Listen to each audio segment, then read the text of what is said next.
Can you have me shift this thing, if that is? I think it's been a pleasure staying through this program, which in which there has been no dull moment. I've been tickled by all the presentations, and I want to say how proud I am with my sister and my colleague, Mrs. Nkechi Balogun, for organizing this gathering, which has been quite intellectually stimulating. Not only intellectually stimulating, but even politically and other why things that you can all think about.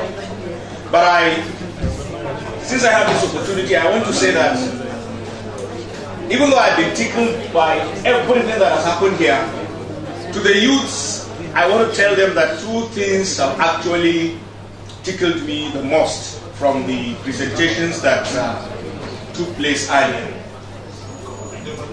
One is the one that asked them to begin the process, if they have not started already, of ensuring that the tribe of Nigerian youths comes to be. Just one tribe of Nigerian youths. That is what we need. Secondly, the Nigerian youths have not asked the necessary questions. This was what the other lady said that actually tickled me. I've always asked myself, do we ask our leaders the questions that we are supposed to ask them? We don't hold them accountable. We don't ask them the promise that you made about A, B, C yesterday. How far have you gone in fulfilling the promise? Because we don't want to continue to live as a country of potentials. We need to go beyond the potentials. And I want to share two experiences that are quite depressing. Somebody here said he didn't want to say one or two things. I think it was Richard, because it will depress. I don't mean to depress anybody, but I just want us to be aware of the situation that we are in as a people and as a country, so that if depression is what we use to wake us up, so be it. I think it was in 2007, I happened to be in Des Moines, Iowa. They just had an election, they were inaugurating a governor. I happened to be sitting next to a serving Nigerian governor at that point. Now the new governor, after he had taken his oath of office, he was reeling out his vision for the state of Iowa, and he was thinking from out of this world. All those things that make you begin, as a Nigerian, begin to wonder, do they truly exist? He promised and he meant it, and you could see that he had a roadmap. He knew what he wanted to do, and he knew how to go about doing it. So that Nigerian governor whispered to me that we have a long way to go. I said, no, sir, we don't have a long way to go. He said, what do you mean? I said, we have no way to go. Because you have a long way to go only when you have started. If you haven't started, you don't have any way to go. Now, he said, why? I said, because these people have conquered the moon, they have conquered this, they have conquered that. But at the point, as at 2007, we still provide road and call that achievement. We still provide hospitals, we still provide schools and call that achievements. And at 2007, Nigeria was 47 years old as an independent country. I felt that those issues were supposed to have taken them for granted by then. They shouldn't be. Now the second one happened just about a year ago.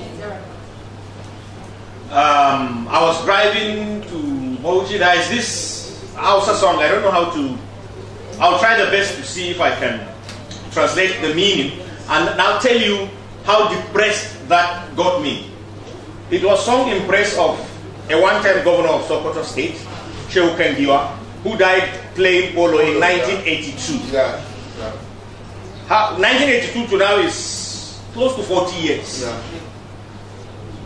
Now the singer was saying that Shehu Kangiwa was such a performer that the Commissioner for Water Resources, let me see, the Commissioner for Water Resources had made a promise that as long as Shehu Kendio remained the governor of Sokoto State, they would ensure that they took pipe-borne water to areas that didn't even have human habitation. Now, I had been listening to that song for God knows how long, but I don't know what inspired me that day to think, if governors in 1982 were promising their people pipe-borne water, how come we present our people with wells now and call that achievement? 40 years later, it means we are not only stagnating, but we are regressing. So these are questions that are supposed to be tickling us, and I think the youth should be the vanguard of asking such questions. Thank you very much, and God bless you. Addresses of public relations. Yes. Ladies and gentlemen, we've come to the end of the 2018 NECI PR Roundtable, the 18th edition it is.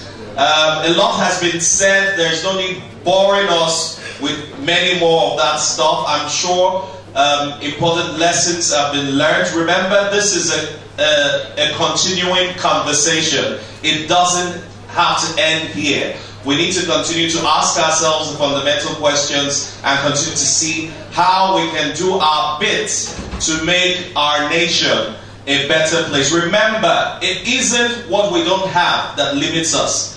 It's what we have but don't know how to use. Every country has its own challenges. Every country has its own problems. But we need to start where we are with what we have and do what we can. At this juncture, let me invite the enigma. I want this very refreshing, very stimulating experience we've had here today to give us a vote of thanks. A round of applause for Mrs. Ukechi Ali Balogu as she comes.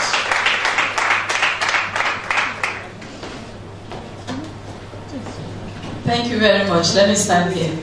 A tree never makes a forest. I have people behind me. Haji Alamit Maka came in while the conversations were going on. She's one of the directors, board of trustees.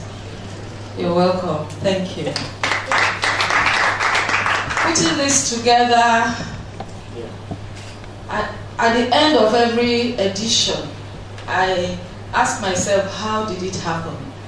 Well, it can only happen because I have the greater one standing by me. I'm not being sanctimonious. I know the hurdles, I know how we cross them. My chairman already gave you a hint. 2 days to the time of 3 days to the hour, I'm calling me the small sister. I want to say thank you. My sage, I call him Sage, Ron Mbatogo. How many of you know about Ron Mbatogo? Or at least you've heard of the name?